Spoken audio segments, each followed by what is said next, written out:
Hello everyone, this is Ekta Takrani. Welcome to online social science class. In this video, we will continue with civics chapter 3, electoral politics. So let us have a short recap what we have studied in the previous videos. We have seen what are elections, why do we need elections, democratic elections and the whole election procedure in India. So this is what we have studied in the previous videos. Now, after seeing the whole election system in India, we will come to the point whether the elections are democratic or not. So the topics which we are going to cover in this video are what makes elections in India democratic. Okay, after seeing the election procedure, we have to now analyze whether they are democratic or not. And the next topic is the challenges to free and fair elections. What are the challenges faced by the elections to make it free and fair? After seeing the whole system of election, now we can claim that elections are democratic in our country. It's a very vital question. Still we are thinking, we are having a second thought that whether elections are democratic or not. Because what we are seeing all around, we are seeing and reading lot of unfair practices. We are seeing about what is happening in the elections. People are bribing the voters, they are misusing their powers, even they are using all the unfair means. Okay, so this is happening and it is true to some extent. And we feel very bad. But one thing is there, these things are happening and it is true. But fortunately, they are not to such a scale that it will affect the very purpose of elections. People are involved in cheating and malpractices, but they are not affecting the whole result of the elections. This, with the help of this question, you can come to the point that you have to answer whether a party or person can win the election just by involving in the malpractices or by cheating, not because of the popular support. People can win the election only by cheating. Is it possible? No, they can make little difference in the result, but they cannot win the election just because of the malpractices. But we have to see a lot more things in this. We are going to examine the whole election system and we'll work on this question and then we can come to the conclusion that whether the elections are democratic or not. For this, we have to, the first thing is, the first question comes, who is conducting the elections? The most important question is whether, when we have to check whether the elections are fair or not, what we have to see is who is conducting the elections, whether they have enough powers or not. These are the questions strike in our mind and fortunately the answers are quite positive in our country. We have Independent Election Commission who is working on the whole election system in our country. It's very powerful, separate independent body and the head of this commission is Chief Election Commissioner who is appointed by the President of India. But once he is appointed, he is not at all answerable to the President. He can even punish the President. He can even order the President during elections. So he is having ultimate powers. He is taking decisions, all the decisions related to elections, starting from the announcement of elections till the declaration of results. Everything is in the hands of Election Commission. Okay, now what this Election Commission is doing, we will see different functions of it. The first thing is they are implementing a code of conduct. Means they are making certain rules and regulations. People have to follow the rules given by the Election Commission. If a candidate or party is violating the rules, they will be punished by the Election Commission. Okay, so they are having the powers to come up with their own rules. Even they can ask the government to follow the rules. They are coming up with certain guidelines and government also has to follow the guidelines. So you can see how much powerful it is. The next thing is, during the elections, the government officials are not working for the government. They are working under the Election Commission. They have to work under the Election Commission. So it shows it becomes more powerful than the government in terms of elections. And the last point what I have mentioned here is, if we feel elections are not fair, it happens whenever any game is there and I lost. What I will do, I will see cheating, it happens.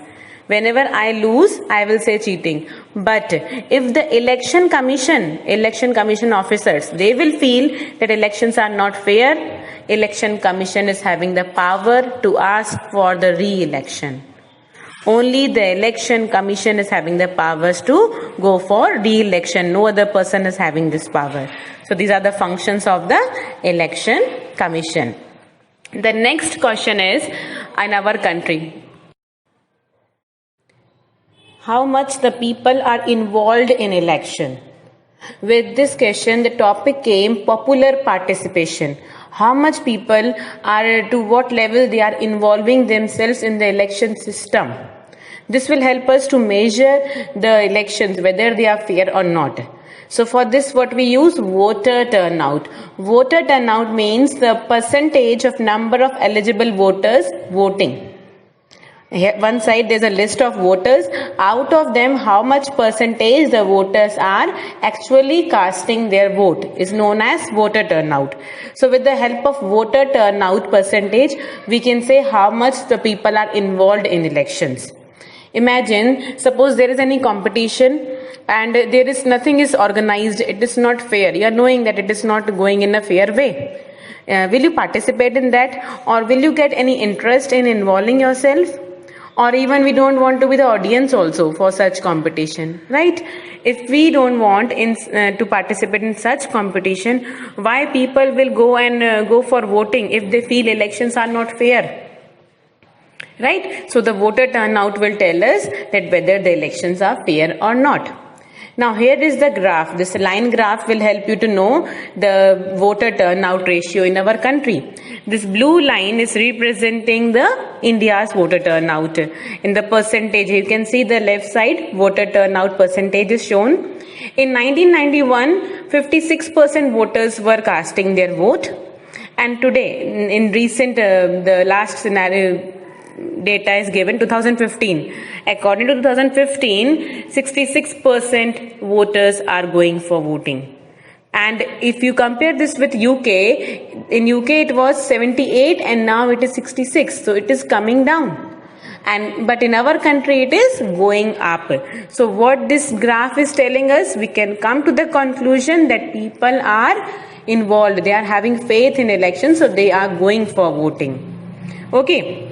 The next is connected with this. The common people, especially the common people, they are more connected. They are having a lot of faith in elections. And they think that yes, my vote makes a difference. It matters. And they think that our voting can make difference. We can affect the political parties and we can influence the decision-making policies. Okay, this pie chart will help you to know how much what people feel that the value of my vote is there or not. So this pie chart also is giving the positive answer. Not only this, the interest of the voters. In our country, the people are not only they are going for casting votes, they are involving in variety of election related activities. Many are part of the political parties, some are supporters, some are the active members. There are different people who are involving themselves in political parties. Here you can see the graph. It is going up with time. The percentage is increasing. 2004 shows 32% people are involved in one or the other way. They are involved in election related activities. So this all shows how much people are involved in the elections. Now the next topic we will come. This will also help us to know whether elections are fair or not. The outcome. The outcome itself is speaking. See if the things are not fair. In our country, people are having extreme powers. It is the government of the people. If we feel elections are not fair, results are not fair, we can go for the protest to any level. We can raise our voice. The party who is defeated, they can also raise an issue. But they are accepting the outcome and it says it is fair. What is happening in our country? Let us go with the facts. In our country, ruling party is routine. Every time it is losing. Whether it is national or state level elections, they are losing. But when we compare with the US, there the incumbent or the sitting at present, who is the representative, they rarely lose the election. Okay, most of the times it remains same. But in our country, half of the MLAs or MPs are losing the elections. In our country, like we were saying, people are using lot of money and the people using muscle power and in the elections. But what is found, the people who are using money for buying votes, all these people are often losing the elections. They are not winning. The last is bearing very few disputed elections, means very few elections are there which created disputes or problems. Otherwise, all the election outcomes are accepted. People are accepting it happily. Even the defeated party, they are accepting it as a people's verdict. People's verdict means, in our country we say Janta ki Awaaz. Like it is the decision of the people. They don't want us to rule. That is why we lost. Even the defeated party is accepting the outcome. So this is a very positive sign that we have faith in elections and it is fair. How much the people...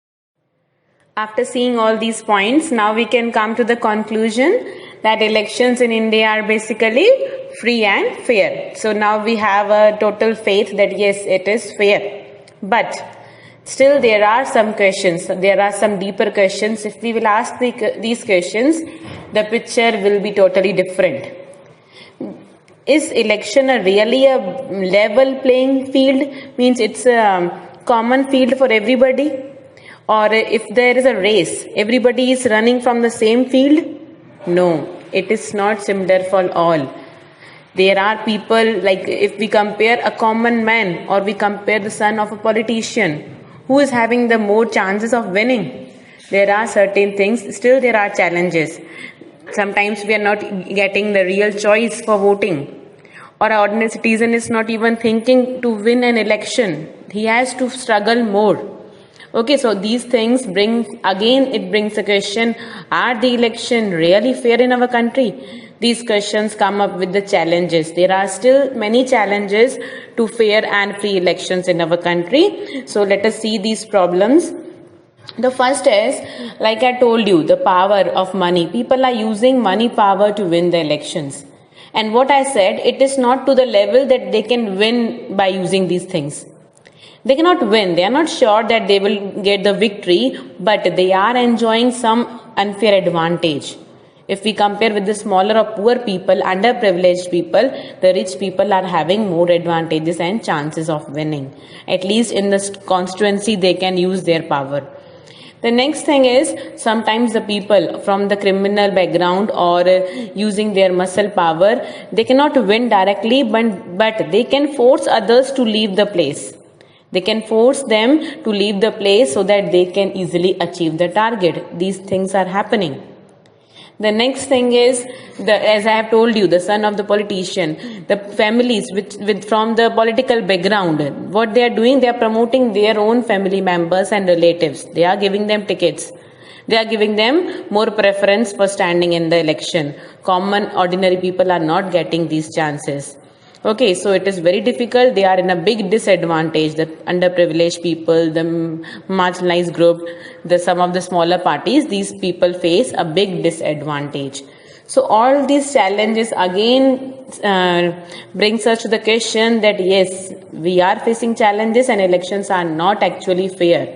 This is not only in our country, all the democracies are facing certain struggles.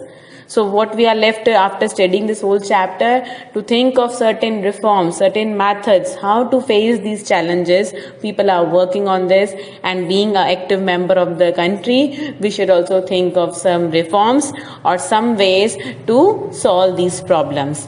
Okay, so the chapter is over here. Go through it. Again, prepare your notes and study well. Thank you.